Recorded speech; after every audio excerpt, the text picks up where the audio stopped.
Bem-vindos ao nosso curso Capacitação em Saúde, nosso curso de Plano Alimentar pela visão da ortomolecular, e a gente acabou de ter uma aula de rastreio metabólico. Agora a gente vai falar efetivamente do inquérito alimentar. Como que a gente vai começar a construir o nosso plano alimentar. E aí a gente vai dividir isso aqui em dois momentos.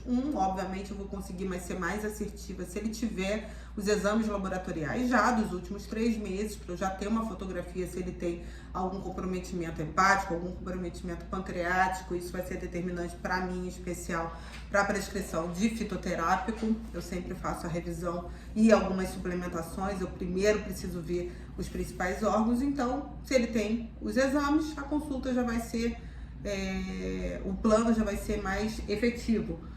Se não, a gente solicita os exames e no retorno a gente acaba de refinar o nosso plano alimentar, e aqui, a partir daqui, a gente constrói uma matriz base de plano alimentar.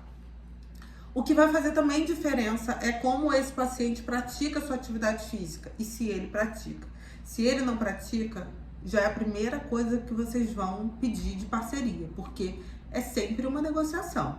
Ele te procurou, você vai dar as informações e ele vai fazer se for possível ou não dentro da realidade. Esse é o momento que eu falo que é o momento de negociações. Vamos negociar refeição por refeição.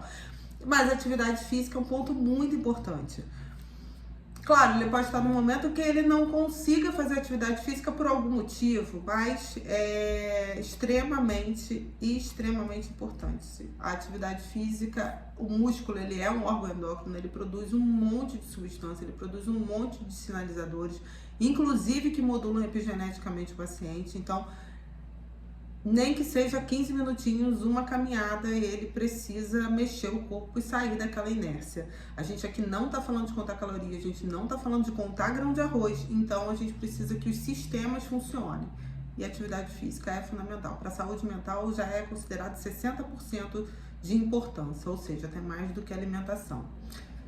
Então, esse é um ponto importante, e a gente vai adaptar o nosso plano também ao horário de atividade física dele, seja leve ou intensa, se for o caso, tá? Então, como é que a gente vai construir isso? Eu vou partir do café da manhã até a última refeição, e aí nesse momento eu já entendi se eu vou precisar modular o intestino, se eu vou precisar entrar com alguma restrição, caso ele já seja um paciente diabético, joia? Então, a partir do café da manhã, ele vai dizer pra gente o que é que ele come. E aí a gente vai adaptando. Mas agora a gente já vai ampliar a nossa mente, vai entender o seguinte: eu preciso de uma maior diversidade de alimento. O que é alimento? A gente precisa conceituar isso. A gente vai falar mais na próxima aula de macro e micro, mas o que é o alimento? Alimento hoje considerado são os in natura e os minimamente processados. Então, alimento são todos os vegetais, que eu falo, tudo que veio da terra, raiz, toda a parte da planta, fruto, raiz, folha, isso é alimento. E a nossa carne animal, para quem come. E quem não come, a gente vai adaptar também, tá bom? Então, partindo disso, a gente já começa, quando a gente conversa com o paciente antes sobre isso, quando a gente vai traçando refeição por refeição, ele já consegue identificar o que é alimento e o que não é alimento, o que é caloria vazia, e principalmente, não é só por ser caloria vazia, mas quanto aditivo químico leva no industrializado. Os aditivos químicos, a gente não pode mais desconsiderar, eles modulam a epigenética de forma muito ruim. E o que não é alimento, o nosso corpo não reconhece. Então ele ativa sistema imunológico, ativa receptor. Ele começa a fazer, primeiro, não tem alimento para as bactérias do intestino, que elas que gerenciam tudo, e são sinalizadores de inflamação. Então, essa conversa é a primeira conversa que a gente vai ter com ele. Para aliviar um pouquinho a barra, a gente também, já nesse momento, já conversa sobre a nossa média 80-20, que quando ele chegar no objetivo dele, no início a gente aperta mais um pouquinho, mas quando ele chegar no objetivo dele, se ele tiver 80% da vida dele saudável, ele tem como gerenciar os 20%. Gente, a gente precisa conseguir fazer com que o paciente case com a gente, né? Então, com a nossa conduta. Então, é preciso caber na vida dele. Quando a gente engessa muito o plano alimentar, e eu até brinco com eles, eu falei, não me pendura na geladeira, não. Quando a gente engessa muito o plano alimentar, a gente acaba não conseguindo a adesão e nem ele tem sucesso no objetivo, nem a gente tem sucesso no nosso tratamento, tá? É tudo uma negociação. Partindo daí, a gente começa por todas as refeições. Importante, esse paciente está dormindo ou ele não está dormindo? Porque à noite é que todos os reparos são feitos. Então, se ele não estiver dormindo, a gente já tem que conversar também sobre isso para ele dormir. Que horas ele acorda? Qual é a primeira refeição dele? Na sequência, a gente vai conversar de macro e micro na próxima aula. Na sequência, ele faz algum intervalo, ele come alguma coisa no intervalo entre uma refeição e outra. Não é necessário que o indivíduo coma de 3 em 3 horas. A gente precisa acionar o nosso centro de fome e saciedade. Vocês estão percebendo que além da gente fazer conta, que eu já não faço, a gente precisa entender como é que a dinâmica diária dele, porque pode ser que alguma coisa, você faz um belíssimo plano alimentar e alguma coisa vai tirar ele do circuito, tá? Então, entre as refeições, ele sente fome, ele tem a percepção de fome, esses hormônios a gente precisa, eles são contrarreguladores, eles disparam outras tantas funções metabólicas, então a gente precisa que eles estejam sempre acionados. Para quê? Ao invés de eu falar para ele que ele precisa comer tantas colheres, tantos caroços de feijão, tirar alimento, eu vou dizer para ele que a maior diversidade de tipo de planta, tipo de alimento, vai ser muito melhor para ele. E ele vai entender qual é a quantidade que o corpo dele está precisando naquele dia. Pode parecer que é difícil, mas não é não, é super fácil quando a gente aciona essa chave mental. Então, o que é importante? Ele tá naquele momento entre uma refeição e outra, percebendo se ele ativou fome. Se ele ativou fome, a gente vai dar um recurso para ele naquele dia, porque naquele dia ele pode ter praticado mais atividade física, naquele dia ele pode ter trabalhado mais, naquele dia a mulher pode estar mais ansiosa, pode estar com TPM. O corpo precisa dizer o que ele vai ter que se alimentar, e o cérebro precisa entender qual é o ponto de saciedade dele. Então ele tem que olhar para a comida, ele tem que mastigar a comida, ele tem que acionar todo o tubo digestivo.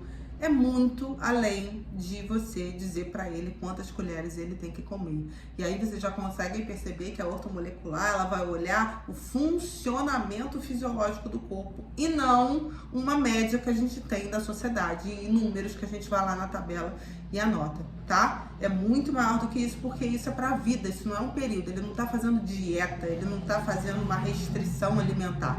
Ele tá aprendendo a se alimentar de acordo com o corpo dele. É isso que a gente quer aqui. Então, entre uma refeição e outra, se ele precisa daquele alimento ou não, a gente vai lá para o nosso almoço, conversa com ele. É importante a gente saber quem faz a comida da casa, se ele tem essa dificuldade. É muito mais fácil. A alimentação saudável, ela não é mais difícil nem mais cara, mas ela é mais trabalhosa. Então, quem faz essa comida tem disponibilidade, ele come no trabalho, ele come em casa. É fundamental que a gente saiba disso, né? Tem a possibilidade que trabalha, às vezes ele trabalha na rua o dia inteiro, ele não vai conseguir, às vezes ele pula uma refeição e a gente tem que dar a solução. Não adianta eu dizer para ele, ó, você tem que comer arroz, feijão, bife, e se ele não senta para comer? Se ele trabalha, sei lá, de plantão, em pé, então eu tenho que dar uma solução para ele, né? Perder o emprego é que ele não vai, então a gente tem que dar uma solução. Depois desse almoço, ele vai precisar do lanche? Vai praticar alguma atividade física à noite? O que eu vou fazer no pré? No que eu vou fazer no pós para ele? Depois do lanche, que horas ele janta? Ele janta, ele lancha.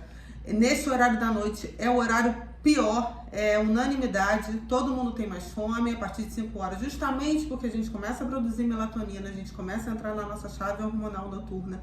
Importantíssimo para fazer os reparos e importantíssimo para fazer efetivamente a detoxificação que a gente faz à noite. Então, Como que funciona a noite dele? Muitas vezes eu prefiro que o paciente jante a lanchar, porque lanchar a gente acaba caindo no erro, acaba caindo no pão. É a hora que a gente tem que diminuir, sim, o carboidrato simples, principalmente o carboidrato simples, para a gente não ativar a insulina à noite, fazer pico insulinêmico à noite. Insulina à noite recruta, estoca a nossa gordura, então a gente precisa pensar nisso. Como é a rotina da noite do nosso paciente, é o horário que ele está na família, é o horário que a gente está em recompensa, é o horário que a gente está cansada, é o horário que não quer mais fazer nada. Então é muito importante que a gente consiga entender como é que funciona essa dinâmica e começar a negociação, porque às vezes a gente vai precisar incluir uma coisa super prática, ou então orientar como ele congela coisas, como ele tem as coisas disponíveis, ou até mesmo fornecer alguns parceiros que trabalhem com marmitas prontas. Tudo isso é importante que a gente faça parte, né, dessa rotina dele, porque tem coisas que a gente imagina, porque a gente vê tudo isso, a gente conversa sobre tudo isso, mas o paciente nem conhece que tem algumas soluções, tá? É bem importante que a gente faça essas negociações. E depois da rotina dele de padrão alimentar durante a semana, como vai funcionar o final de semana dele? Isso aqui também é uma pesquisa. Veja bem, a gente foi lá no rastreio, a gente fez esse rastreio metabólico. Agora, esse inquérito alimentar é para fazer um rastreio não só do que ele come de quantidade. Isso agora é o que menos me importa. O que me importa é se ele vai conseguir aderir ao que eu vou propor e eu que tenho que buscar soluções. É que nem o arquiteto da casa. A pessoa quer um monte de coisa, mas como é que cabe? Isso é a nossa função. Isso é o nosso diferencial. Porque plano alimentar, ele pode entrar na internet e conseguir um plano alimentar. Vai fazer durante uma semana, vai comprar um monte de coisa estranha, vai gastar um dinheiro que às vezes ele não tem, não vai conseguir sustentar para o mês seguinte. Então, esse é o grande diferencial de um plano alimentar diferenciado. E pensando não apenas bioquimicamente na diversidade, a gente vai conversar sobre lá na próxima aula, mas principalmente se vai caber dentro da vida dele. Como é que é o final de semana dele? A gente precisa trabalhar isso. A gente precisa desmistificar essa questão do final de semana. A gente precisa dizer para ele que não adianta ele pegar os 20% todo dele e depositar no final de semana, porque ele vai inflamar. A gente, em 48 horas, a gente já muda o nosso microbioma intestinal. Então, se ele se alimenta de junk food, a gente fez um trabalho lindíssimo durante a semana. Ele consegue destruir em pouco tempo. Dia do lixo. Vamos trabalhar essa informação, vamos trabalhar esse conceito, vamos trabalhar para extinguir esse conceito da vida de qualquer pessoa. Dia do lixo é a maior agressão que tem metabólica pra gente e agressão mental também, porque eu vou comer lixo, né? Então vamos desmistificar isso, porque senão ele deposita, ele toma todas as cervejas que ele não tomou durante a semana num dia só. Não vai adiantar, tá? Vai travar, ele vai levar ali 2, 3 dias, aí lá no meio da semana ele conseguiu perder aquele pezinho da inflamação. O pezinho lá são os 2 quilinhos do final de semana que a gente ganha. Ah, é peso absoluto? Não, aquilo é um peso de inflamação, peso de edema, um peso de descompasso metabólico, tá? Na próxima aula a gente vai falar de macro e micronutrientes, mas de uma outra forma. Sem cálculo, sem colher, sem tabela, e a gente vai aprender a botar o corpo para funcionar com os nutrientes e não restringir os nutrientes da vida de ninguém, tá?